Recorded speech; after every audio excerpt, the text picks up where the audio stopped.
सच के साथ।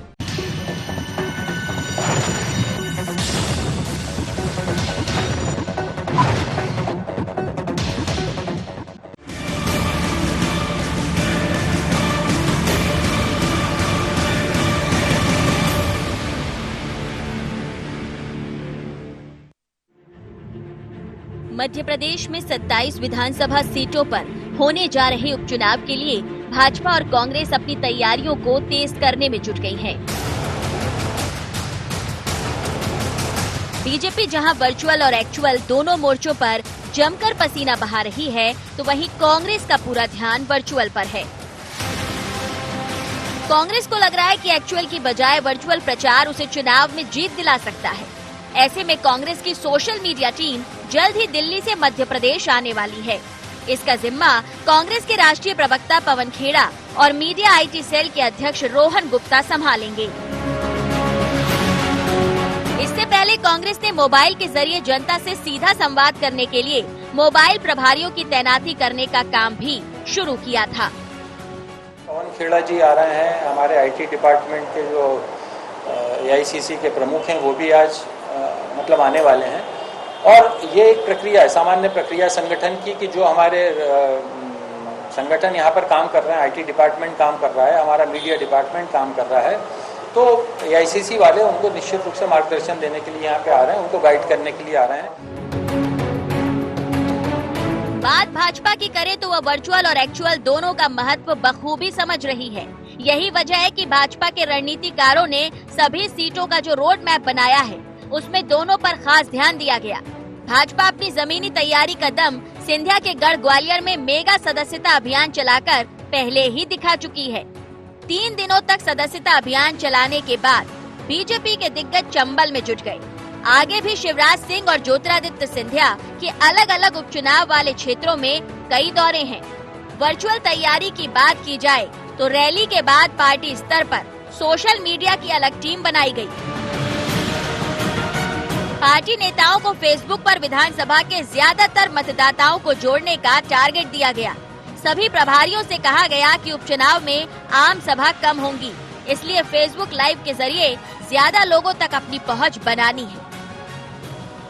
नहीं, देखिए, कांग्रेस पार्टी का और सोशल मीडिया का अभूतपूर्व और अटूट रिश्ता है, लेकिन वो अपने कामों को आगे बढ़ाने के लिए नहीं है। वो इस देश में, इस मध्य प्रदेश के अंदर भ्रम फैलाकर जनता को जो है भ्रमित करने का काम करने के लिए है।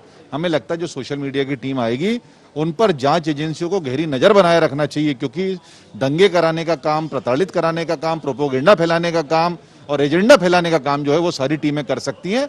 भारतीय जनता पार्टी की अगर आप टीमें देखेंगे तो वो साल भर काम करती हैं, हमेशा करती हैं। और हमारा जो सोशल मीडिया पे काम करने वाला कार्यकर्ता है, वॉरियर है, वो हमारा कार्यकर्ता है, ना कि किराए का और भाड़ का टट्टू है। अब जिस तरह की स्थिति देखने को मिली है, उससे ये साफ है कि राजनीतिक दलों को उपचुनाव में वर्चुअल के साथ साथ एक्चुअल पर भी ध्यान देना होगा। अगर कांग्रेस को सत्ता में लौटना है तो उसे 27 में से 27 सीटों पर जीत हासिल करनी होगी, जबकि बीजेपी के पास मौजूदा विधायक 107 और सत्ता में बने रहने के लिए उसे केवल 9 सीटों की जरूरत है। ऐसे में देखना होगा कि आगामी उपचुनाव में कांग्रेस की एक्चुअल के बजाय वर्चुअल पर ज्यादा फोकस करने की रणनीति कितनी सफल हो पाती है। News desk IND 24।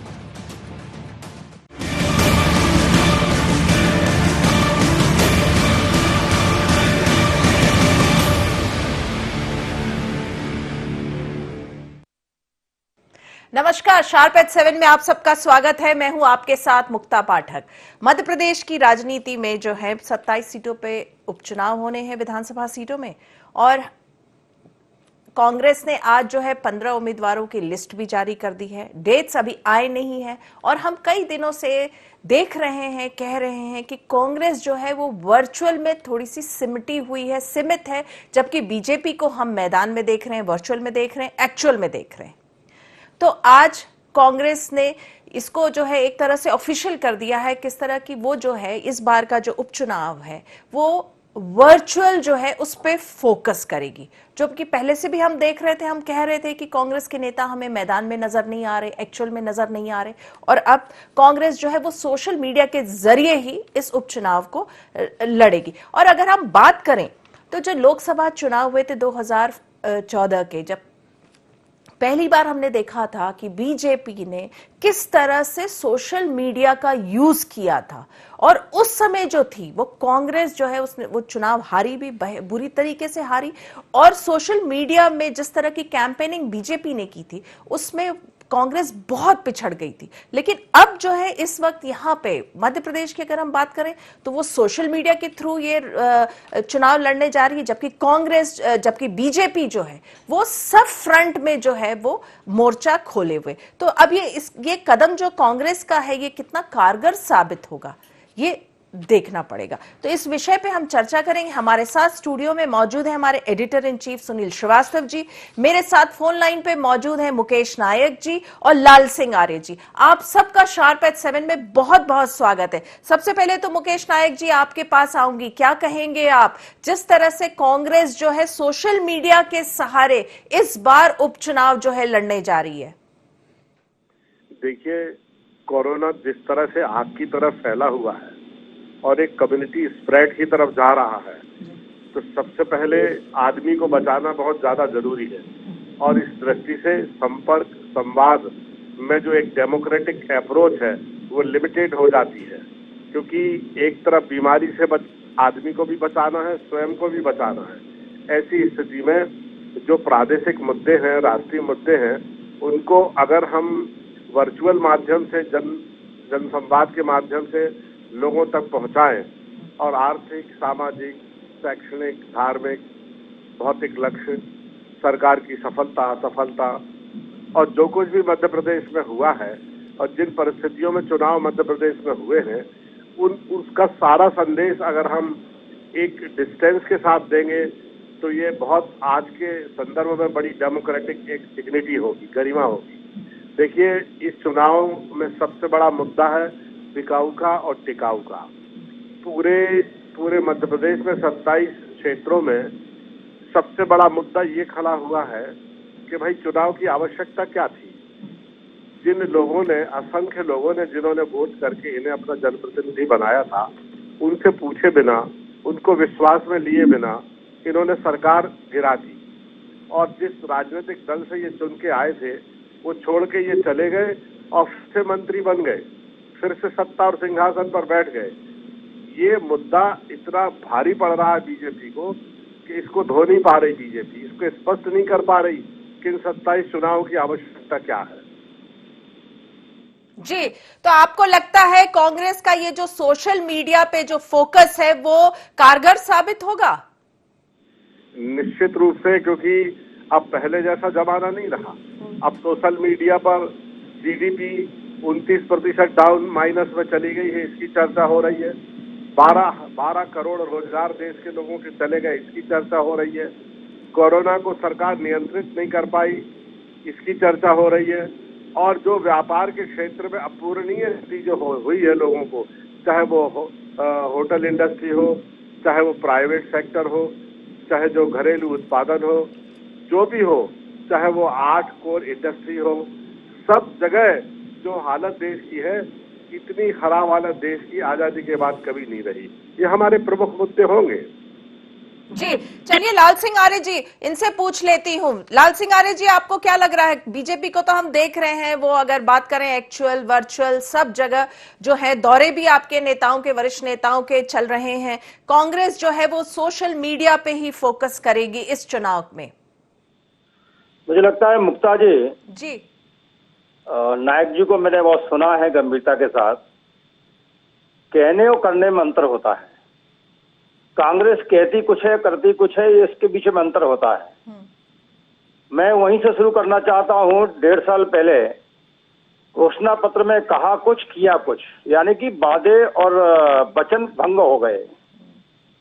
लोकतंत्र में यह बात सही है, electronic media, social media, print media और इनके माध्यम से कहीं ना कहीं बात पहुंचाने का माध्यम है। कोरोना महामारी के बीच में ये भी बात सही है कि हमको वर्चुअल रैलियों के माध्यम से बात ज्यादा पहुंचाना पड़ेगी ताकि कोरोना से लोग पीड़ित ना हो। लेकिन हमें चुनाव आयोग के और भी निर्देश है, कितनी संख्या में प्रचार करेंगे, कितने लोग जाएंगे, सोशल डिस्टेंसिंग, फिजिकल डिस्टेंसिंग, ये भी कहीं ना कहीं है। लेकिन मैं इतना जरूर विश्वास दिलाना चाहता हूं कि Bharatiya Janata party social media का जो उपयोग करती है वो भ्रम फैलाने के लिए नहीं करती, वो झूठ बोलने के लिए नहीं करती, वो दंगा भड़काने के लिए नहीं करती। जबकि कांग्रेस ने सोशल मीडिया का सदैव, मैं एक नहीं कई उदाहरण दे सकता हूं, सीए के मामले में जितना भ्रम कांग्रेस ने सोशल मीडिया के माध्यम से फैलाया, नेताओं ने जितना झूठ इलेक्ट्रॉनिक मीडिया के सामने भी बोला, चीन के मुद्दे पर सोशल मीडिया में जितना कांग्रेस झूठ परोस रही है, कोरोना महामारी में सबको मालूम है कि ये किसी भारतीय जनता पार्टी या कांग्रेस बसपा या फलानी पार्टियों की देन नहीं है, ये कहीं ना कहीं चीन पर इस पर इशारा जा रहा है, उनके माध्यम से परोसा हुआ ये मामला है, अंतर्राष्ट्रीय स्तर पर चल रहा है। इनका सामना कांग्रेस की सरकारें भी कर रही हैं, बीजेपी की सरकारें भी कर रही हैं और अन्य पार्टी की सरकारें भी कर रही है। लेकिन जहां तक इन्होंने कहा कि बिकाऊ को टिकाऊ का मुद्दा होगा चुनाव में, मुझे मालूम है कांग्रेस के पास विकास का मुद्दा कुछ है ही नहीं, सैद्धांतिक मुद्दे कुछ है ही नहीं, क्योंकि 1.5 साल में कांग्रेस ने वचन भंग किया, किसानों का कर्जा माफ किया, किसान घूम रहे हैं। अभी मेरे पास कई लोग आ चुके हैं, साहब ये फर्जी प्रमाण पत्र दे दिया है, ठीक है ना, बेरोजगारों को रोजगार दिया नहीं इन्होंने, और दिया तो काहे के लिए दिया, गोबर उठाने का काम कैसे होगा वो भी दिया नहीं, कहा बैंड बाजा बजाओ, लोगों को नौकरी नहीं दी 1.5 साल में, बेरोजगारी भत्ता नहीं दिया, और संविदा कर्मी सड़कों पर सर मुड़ाए घूम रहे हैं जी। तो ये जो अब ये विकास के मुद्दे पे बात नहीं कर पाएंगे, क्योंकि संबल योजना इन्होंने बंद कर दी, कन्यादान योजना में इन्होंने पैसा नहीं डाला, तो ये विकास के मुद्दे पे बात नहीं करेंगे। इसलिए ये क्या करेंगे, इसी प्रकार के मुद्दे फैलाएंगे, बिकाऊ टिकाऊ। अब ये बताओ, पीवी नरसिंह राव की सरकार में कांग्रेस ने सरेआम सांसदों को खरीदा, लोगों ने गड्डियां संसद के भीतर निकाली और दिखाई कि ये पैसा मेरे पास आया है। भारतीय जनता पार्टी की एक पोर्शन सरकार अटल जी चली गई, हमने किसी को खरीदा नहीं। अब 22 लोगों को आप संभाल नहीं पा रहे, आपने जिसके नेतृत्व में चुनाव लड़ा उसको अपमानित किया, आप 22 विधायकों की उसके विधानसभा क्षेत्र में विकास की, जन कल्याण की बातें वो नहीं कर पा रहा है, लोग वहां जवाब दे रहे हैं। और तो और हमारे यहाँ ओला पड़ा गौर विधानसभा क्षेत्र में, कई जगह पड़ा पूरे प्रदेश में। चलिए, आपने जितने अभी आरोप लगाए हैं पूछ लूंगी, वक्त हो चला है शार्प एट 7 में एक बहुत छोटे से ब्रेक का। मुकेश नायक जी, आप, लाल सिंह आर्य जी, आप बने रहिएगा, हम जल्दी लौटेंगे एक छोटे से ब्रेक के बाद।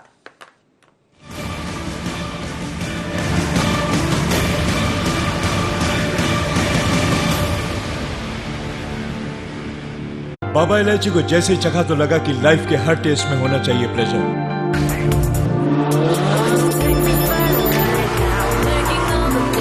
बाबा इलायची, व्हाट्स योर प्लेजर?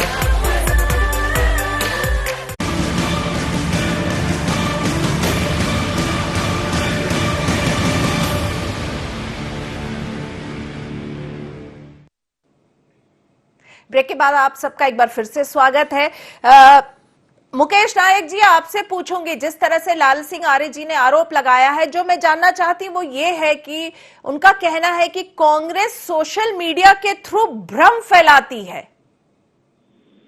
आप बताइए, मुझे लगता है कि डिबेट एक दूसरे को कोसने के लिए नहीं होना चाहिए जी। एक बड़ी ऑब्जेक्टिव और सब्जेक्टिव दोनों चीजों पर बिल्कुल स्पष्ट नजरिया डिबेट में होना चाहिए। जी जी। ये कोई नुक्कड़ सभा नहीं हो रही है कि हम नुक्कड़ सभाओं की तरह इस पर भाषण करें। मैंने स्पेसिफिक कहा कि जीडीपी 29.9% माइनस पे चल रही है, जो सन 1947 के बाद सबसे न्यूनतम स्तर पर है।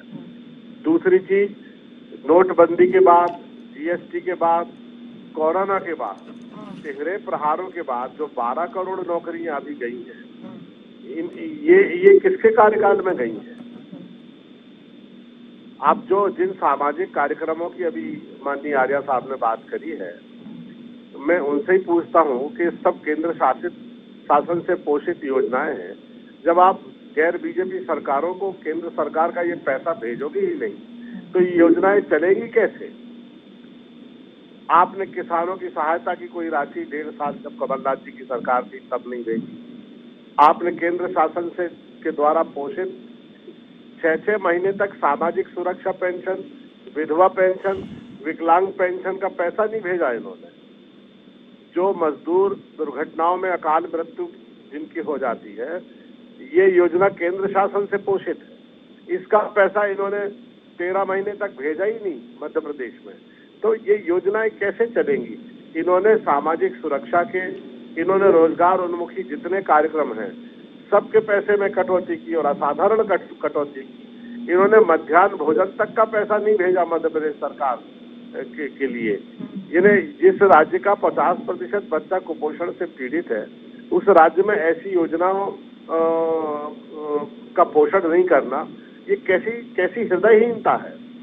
ये सब केंद्र सरकार ने किया और पूरे देश का जो फेडरल स्ट्रक्चर है, जो संघीय ढांचा है, इसलिए लड़खड़ा रहा है कि केंद्र सरकार राज्य सरकारों को अपने देश के नागरिकों जैसा ट्रीट ही नहीं कर रही है। यही पश्चिम बंगाल की हालत है, यही राजस्थान की हालत है, यही छत्तीसगढ़ की हालत है, यही उड़ीसा की हालत है।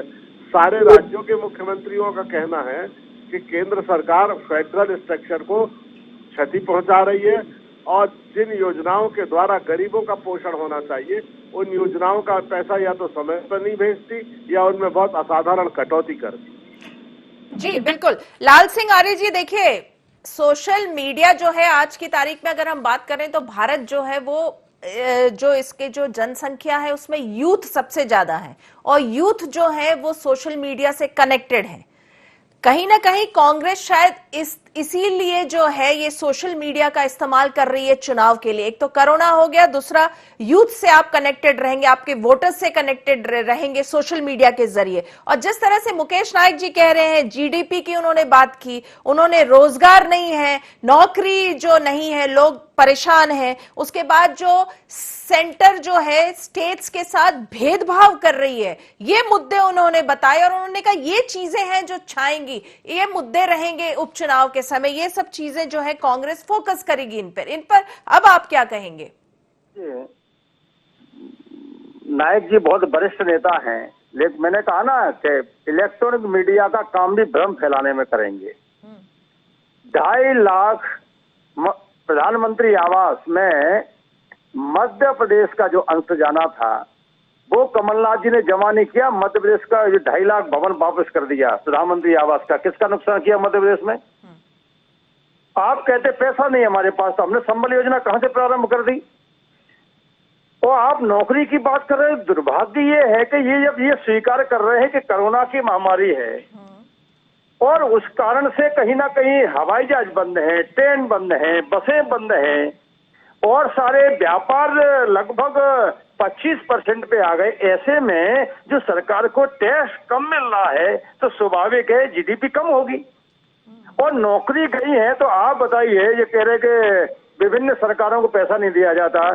सरकार ने फ्री 6 महीने का राशन दिया है, क्या कांग्रेस की सरकारों को नहीं दिया? एसएमएससी को जो 43,000 करोड़ दिया है, क्या वो केवल एक ही प्रदेश में है? क्या मतलब प्रधानमंत्री आवास दिए हैं, इनका इंदिरा आवास आता था, वो भी एक पंचायत में एक, अब एक पंचायत 50-50, 100-100 बनना है। क्या सभी राज्यों में नहीं जा रहे? क्या शौचालय सभी राज्यों में नहीं गए? क्या अभी स्ट्रीट वेंडर की योजना लागू की है परसों ही, उसमें ठेला वालों को जो ध्यान दिया नहीं दिया है क्या? तो कुल मिलाकर 2-2 हजार रुपए जो किसानों को दिए जा रहे हैं, वो जो किसान सम्मान निधि में, क्या पूरे देश में नहीं जा रहा है? दुर्भाग्य है कि मध्य प्रदेश के बहुत सारे किसानों के नाम इन्होंने पहुंचा ही नहीं केंद्र में। अपनी गलतियां, अपना पाप छुपाने के लिए केंद्र पर दोष मढ़ना मुझे लगता है ये ठीक नहीं है। नरेंद्र मोदी जी ने की नीति बहुत स्पष्ट है कि हमारा सब राज्य है, हमारी जनता हमारी है, इसलिए वो किसी एक जगह बीजेपी कांग्रेस में कभी भेदभाव नहीं करते। ये कांग्रेस की नीति रही है। शिवराज सिंह जी ने मध्य प्रदेश में पहली बार मुख्यमंत्री बनने के बाद नगरीय क्षेत्र में, जो कांग्रेस के समय में कांग्रेस का कौन सा, बीजेपी का कौन सा अंधा बांटे रेवड़ी चीन के थे, लेकिन शिवराज सिंह के समय में तय हुआ कि जिस नगरीय क्षेत्र में जितनी आबादी है उसके अनुपात में ही हम विकास के लिए पैसे पहुंचाने का काम करते थे। ये निर्णय हमने किया। चलिए पूछ लेती हूँ, सुनील श्रीवास्तव जी हमारे साथ मौजूद हैं स्टूडियो में। सुनील जी, आपने सुना, मुकेश नायक जी को भी सुना, लाल सिंह आर्य जी को भी सुना, दोनों जो है अपना अपना पक्ष रख रहे हैं, क्या आपका क्या कहना है? देखिए, दोनों नेताओं की अगर बात करें मुक्ता जी, तो वो राज्य से राष्ट्रीय स्तर पर पहुंच गए। लेकिन अगर हम मध्य प्रदेश की बात करें, क्योंकि जो हमारा विषय है कि वर्चुअल कांग्रेस जो 27 उपचुनाव हैं उसमें अब वर्चुअल तरीके से जाएगी। सोशल मीडिया के जरिए जो कमलनाथ सरकार ने काम किए थे 15 महीनों में, उन कामों का लेखा जोखा भी जनता के सामने प्रस्तुत करेगी। किस प्रकार से इंदिरा ज्योति गृह योजना या फिर दूसरी योजनाएं थी जिनसे जनता को लाभ मिल रहा था, सीधे तौर पर जनता को मध्य प्रदेश की फायदा हो रहा था, ये पहुंचाने की अब कांग्रेस की कवायद है। यही वजह है कि पवन खेड़ा जी जो कि राष्ट्रीय प्रवक्ता हैं कांग्रेस के, उनको जवाबदारी दी गई है और उनके साथ जो एआईसीसी की सोशल मीडिया टीम के अध्यक्ष हैं उनको जवाबदारी दी गई है और वो दोनों इस पूरे काम को देखेंगे। जल्द ही भोपाल आएंगे और वो पूरी टीम जो है वो अलग अलग विधानसभा क्षेत्रों में भी जाएंगी, क्योंकि इससे पहले हमने एक बार चर्चा की थी कांग्रेस के मोबाइल प्लान को लेकर। तो उस दौरान मुक्ता जी जितने भी मतदाता हैं इन विधानसभा क्षेत्रों में, उनके मोबाइल नंबर, उनका डाटा कांग्रेस ने कलेक्ट करने की शुरुआत कर दी थी। और कांग्रेस के पास क्योंकि मोबाइल का डाटा है लोगों के, तो इसके जरिए या तो व्हाट्सएप के जरिए या एसएमएस के जरिए, फेसबुक के जरिए या दूसरे सोशल मीडिया के जरिए कांग्रेस मतदाता के हाथ तक पहुंचेगी। क्योंकि अगर हम बात करें, कोरोना काल है, जिस प्रकार से नायक जी कह रहे, बड़ी बड़ी सभाएं यहाँ पर उचित भी नहीं होगा करना, और यही वजह है कि तमाम नियमों का पालन करते हुए कांग्रेस इस प्लेटफॉर्म पर आ रही है। क्योंकि कांग्रेस को लगता है कि 15 महीनों में जितना काम हुआ है, जिस प्रकार से योजनाओं का लाभ लोगों को मिला है, उस वजह से कांग्रेस को इस चुनाव में बेहतर परिणाम मिलेंगे। और यही वजह है कि कांग्रेस कल से कमलनाथ जी दौरों पे जा रहे हैं, आगर जाएंगे, उसके बाद 17-18 को कमलनाथ जी, 18-19 को कमलनाथ जी ग्वालियर चंबल पहुंचेंगे। लेकिन कांग्रेस का फोकस बीजेपी की तरफ एक्चुअल पर नहीं है। कांग्रेस ये जानती है, क्योंकि कांग्रेस की जो सोच है मुक्ता जी, वो मैं बता रहा है, कांग्रेस ये सोच रही है कि आज की डेट में अगर घरों की हम बात करें, जितने परिवार के में सदस्य हैं लगभग उतने ही मोबाइल हैं। अगर छोटे बच्चे की भी हम बात करें, क्योंकि ऑनलाइन क्लासेस चल रही हैं, तो उस बच्चे के पास भी मोबाइल है। तो ऐसे में इस चीज का फायदा उठाते हुए क्यों ना जो कमलनाथ सरकार की योजनाएं रही या फिर उन जो विधानसभा क्षेत्र हैं, उन क्षेत्रों की क्या समस्याएं हैं और उनको कैसे दूर किया जाएगा, कांग्रेस इस तमाम बिंदुओं को लेकर मतदाताओं के बीच जाने के प्रयास में है। और कांग्रेस को लगता है, क्योंकि अगर एक जनसभा में कोई मतदाता आता है, जनसभा में संबोधन का कितना असर पड़ता है ये तो जानते हैं हम कि भीड़ बहुत होती है, लेकिन वोट उतने नहीं मिल पाते। लेकिन अगर वो डाटा जो कांग्रेस देगी चुनाव में, मतदाता तक पहुंचाएगी कि हमारे समय में इतनी योजनाएं रही, इतने लोगों को फायदा मिला, बीजेपी में ये, तो एक कंपैरिजन मतदाता आसानी से कर सकेगा। क्योंकि आंकड़े कई बार मतदाता भूल जाता है, लेकिन जब उसको डाटा लिखा हुआ मिलेगा और कंपेयर करके मिलेगा तो शायद मतदाता का मूड बदले। और कांग्रेस को उम्मीद है कि मतदाता के मोबाइल तक पहुंच अगर बन गई तो वोट भी कांग्रेस को मिलेगा। शायद इसी सोच की वजह से कांग्रेस सोशल मीडिया पे ज्यादा एक्टिव हो रही है। मुकेश नायक जी, आप क्या कहेंगे, सोशल मीडिया से फायदा होगा इस उपचुनाव में कांग्रेस को? निश्चित रूप से भारत के 100 करोड़ से ज्यादा लोग टेलीफोन यूजर्स हैं, मोबाइल फोन, और लगभग भारत के 55 लाख लोग फेसबुक पर और डिफरेंट फोरम पर कनेक्टेड हैं, और जिसमें यूथ की संख्या बहुत ज्यादा है, 90%। इसका हमें लाभ मिलेगा। और जैसा कि अभी इन्होंने कहा श्रीवास्तव जी ने, कि जो एक कॉम्परेटिव असेसमेंट है, एक तुलनात्मक जो दृष्टि है और अध्ययन है, वो हमारा ऊपर कर पाएगा सब चीजों की। तो हमारे भाषण भी वर्चुअल होंगे, हमारे डेटा प्रोसेसिंग भी वर्चुअल होगी। हमने जो काम किया है उसको पूरी तरह से हम रखेंगे, उसकी डेटा और स्टैटिस्टिक्स रखेंगे। किस किसान का कितना कितना कर्जा माफ किया है, हम उसकी स्पेसिफिक जानकारी टेलीफोन पर देंगे। अब इसको कौन डिनाई कर सकता है? पूछ लेती हूँ, लाल सिंह आर्य जी, आप इत्तेफाक रखते हैं कि कांग्रेस जो सोशल मीडिया फोकस करके उपचुनाव लड़ेगी, उससे जो है उसको मुकेश नायक जी का कहना बहुत फायदा होगा कांग्रेस को। आपकी क्या सोच है, कितना नुकसान उससे बीजेपी को होगा? मेरे प्रधानमंत्री जी, मेरे राष्ट्रीय अध्यक्ष, मेरे संगठन महामंत्री, मेरे मुख्यमंत्री, मेरे प्रदेश अध्यक्ष, सब लोग वर्चुअल रैलियां, वर्चुअल बैठकें कम से कम 6 महीने से कर रहे हैं। कांग्रेस ये तय करे कि हमको प्रामाणिक मुद्दे लाइए, आइए हम बात करेंगे। लेकिन झूठ, भ्रम, षड्यंत्र, इनसे हटके जरा विकास पे बात करो यार। आपने विकास करना नहीं चाहते, लोगों को गरीबी रखना चाहते हो, शिक्षित रखना चाहते हो, इन मुद्दों पे कांग्रेस बात नहीं करेगी, अलग हो जाएगी। भड़काने के मुद्दे, षड्यंत्र, भ्रम फैलाना, और इसीलिए ये कह रहे हैं कि साहब गद्दार है, फलाने हैं, ढिकाने हैं। कुल मिला के इनके यहाँ कोई चला जाता है तो वो गंगा जी स्नान करके आ जाता है, दूसरी पार्टी में आ जाता है वो गद्दार हो जाता है। तो प्रामाणिक बातें करिए, विकास के मुद्दे पे बात करिए। हम लोग तैयार हैं हर तरह से। वर्चुअल मीटिंग हम करेंगे, वर्चुअल हमारी मीटिंगें चल भी रही है, वर्चुअल हमारी रैलियां भी चल रही है, प्रत्यक्ष रूप से भी हमारी बैठकें चल रही हैं सोशल डिस्टेंसिंग के माध्यम से। तो जो भी विषय होंगे हम लोग हर स्तर पे, हर चुनाव आयोग के नियमों को पालन करते हुए आगे बढ़ेंगे। चलिए, बीजेपी भी तैयार है, कांग्रेस भी तैयार है। मुकेश नायक जी आपका और लाल सिंह आर्य जी आपका, आप दोनों का बहुत बहुत धन्यवाद, आपने शार्प एट 7 में हिस्सा लिया। तो हम बात कर रहे थे वर्चुअल कांग्रेस की। आए दिन हम लोग जो है देख रहे थे कि कांग्रेस के ऊपर क्रिटिसिज्म हो रहा था उसकी कि कांग्रेस जो है वर्चुअल दुनिया में सीमित है, उसके जो नेता हैं, बड़े बड़े नेता हैं, मैदान से गायब हैं और केवल सोशल मीडिया में, ट्विटर में और फेसबुक लाइव में जो है एक्टिव हैं। लेकिन अब कांग्रेस ने जो है वो उसने ये डिसीजन लिया है कि इस बार मध्य प्रदेश में जो उपचुनाव है उसका पूरा फोकस जो है, इलेक्शन जो कैंपेन है पूरा का पूरा वर्चुअल रहेगा। ज्यादा से ज्यादा फोकस उनका वर्चुअल पे रहेगा। और अगर हम दूसरी तरफ बात करें तो बीजेपी जो है वो हर कोई भी जो है प्लेटफॉर्म नहीं छोड़ रही। अगर हम बात करें वर्चुअल, एक्चुअल, मैदान, दौरे, सब चीज में वो एक्टिव है। तो शार्प एट 7 में फिलहाल इतना ही। आप बने रहिए IND 24 के साथ। नमस्कार।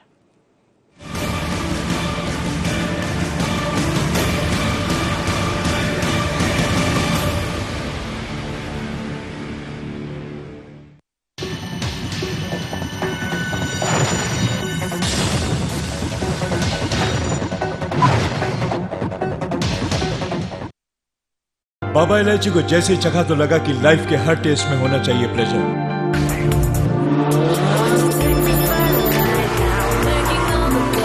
Baba Ilaichi, what's your pleasure?